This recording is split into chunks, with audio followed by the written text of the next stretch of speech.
Tahun 2022, kemarin KPK memberikan kejutan kepada warga Jatim, yaitu OTT Wakil Ketua DPRD Jawa Timur, Sahat Simanjuntak. Dia kena OTT terkait kasus suap dana hibah DPRD Jawa Timur. Akhirnya ada 4 orang yang ditetapkan sebagai tersangka, diantaranya Sahat, kepala desa, terus kemudian korlap, dan juga staf ahli dari Sahat. Tidak berselang lama dari itu, ruangan Gubernur Jawa Timur dan ruangan Wakil Gubernur juga diperiksa KPK. Bagaimana selanjutnya?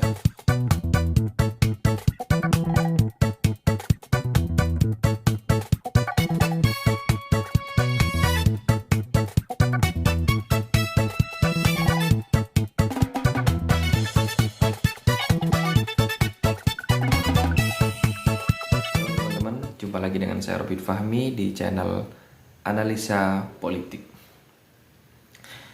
Kabar mengejutkan, pada tahun 2022 kemarin, tepatnya pada tanggal 14 Desember, KPK berhasil melakukan OTT kepada Wakil Ketua DPRD Jawa Timur, Sahat Simanjuntak. Kalau tidak salah nama lengkapnya demikian. Ia kena OTT terkait kasus hibah yang melibatkan stafnya, korlap lapangan, terus kemudian seorang kepala desa. Tidak berselang dari OTT Sahat ini, KPK juga ternyata memeriksa ruangan dari Khofifah. Selain ruangan Khofifah, ruangan Wakil Gubernur juga diperiksa, ruangan Sekda, terus kemudian ruangan Ketua DPRD. Dan sampai hari ini kasus itu berlanjut. 4 hari yang lalu kalau tidak salah, tanggal berapa ya saya lupa, KPK memanggil 10 anggota dan ketua komisi kalau tidak salah DPRD Jatim untuk diperiksa. 2 orang tidak hadir memenuhi pemeriksaan.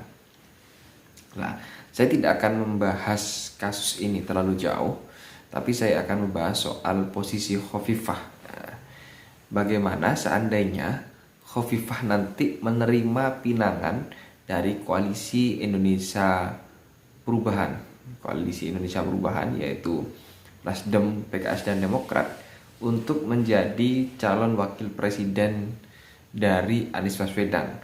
Nah, saya rasa ini bakalan menjadi bumerang bagi Khofifah. Karena kenapa?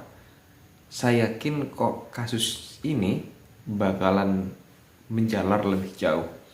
Bahkan kemungkinan besar ya mengarahnya kepada Khofifah.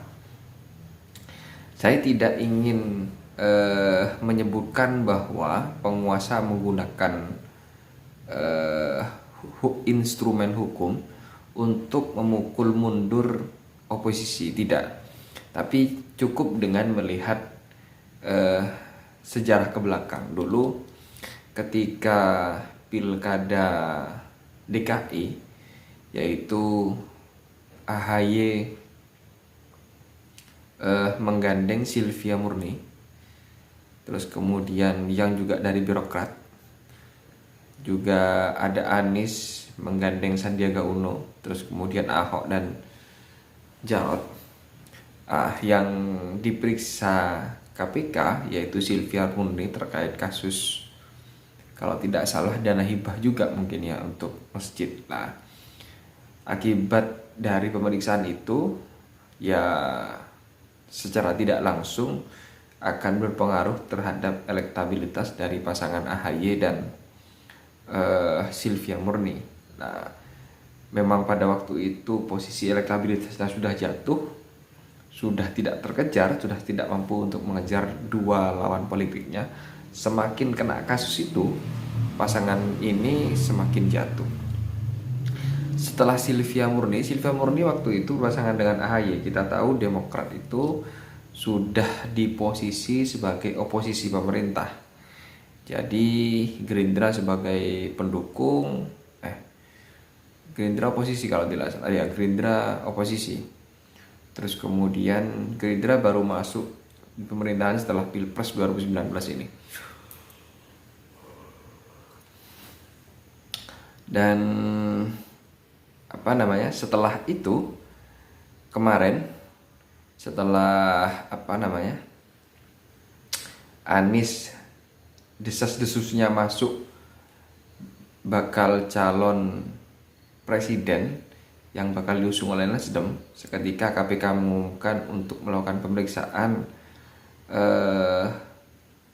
kemarin sirkuit pengadaan GP, bukan GP, pokoknya itulah yang di DKI itu KPK memeriksanya.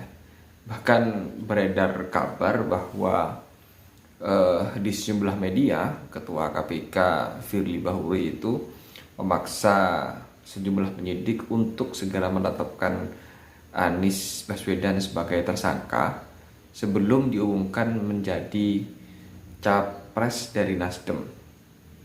Nah, ini kan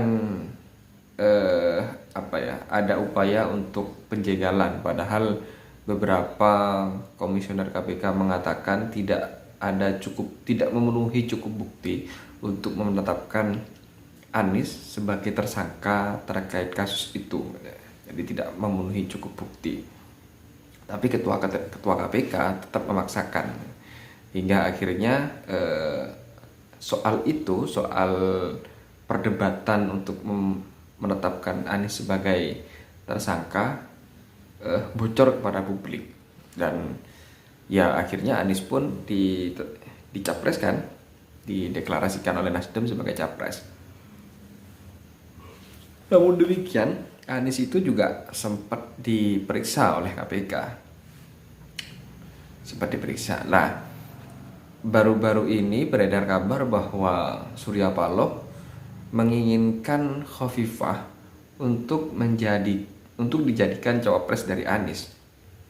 Ya mungkin hitung-hitungannya karena Anies tidak punya basis suara di Jatim, dan itu memang ya realnya demikian. Anies lebih populer di DKI, terus kemudian kalau berkaca kepada PKS dia ada Aher di Jawa Barat, tinggal menguasai Jatim dan provinsi lainnya. Ya mungkin hitung-hitungan Surya Paloh demikian, daripada harus digandengkan dengan AHY maupun Aher yang sama-sama ngotot untuk menjadi cawapres, yang itu pastinya menguntungkan Aher dan AHY antara keduanya seandainya dipasangkan pada Pilpres 2029. Nah, ini kalau kemudian Khofifah memaksakan diri atau menerima pinangan dari Anies sebagai cawapresnya, tidak menutup kemungkinan kasus ini akan berlanjut. Ini hanya sebatas dugaan dan analisa saya, tapi ya namanya politik memang demikian. Daripada kalah di pertarungan, lebih baik jatuhkan dulu sebelum bertarung. Mungkin kira-kira demikianlah. Memang di politik kan ada yang mengatakan tidak ada teman abadi, yang ada hanyalah kepentingan. Lah ini sangat mengkhawatirkan lah. Ya saran saja bagi Khofifah, daripada kasus itu berlanjut kemudian dipaksakan untuk menarik Khofifah ke jeruji besi, ya sebaiknya menjadi gubernur Jawa Timur lagi saja, daripada harus mengambil langkah yang rumit terus kemudian melawan. Ya itulah, tidak perlu disebutkan. Lantas apakah Khofifah bakalan menerima? Bagaimana menurut teman-teman? Kalau kemudian menerima, apakah KPK benar-benar akan melanjutkan kasus ini hingga tuntas dan menyeret Khofifah ke jeruji besi? Ya walaupun tidak menyeret ke jeruji besi, paling tidak menjatuhkan elektabilitas dari Khofifah. Ya itu analisanya. Kira-kira bagaimana menurut teman-teman? Silahkan berikan komentarnya. Sekian dari saya. Assalamualaikum warahmatullahi wabarakatuh.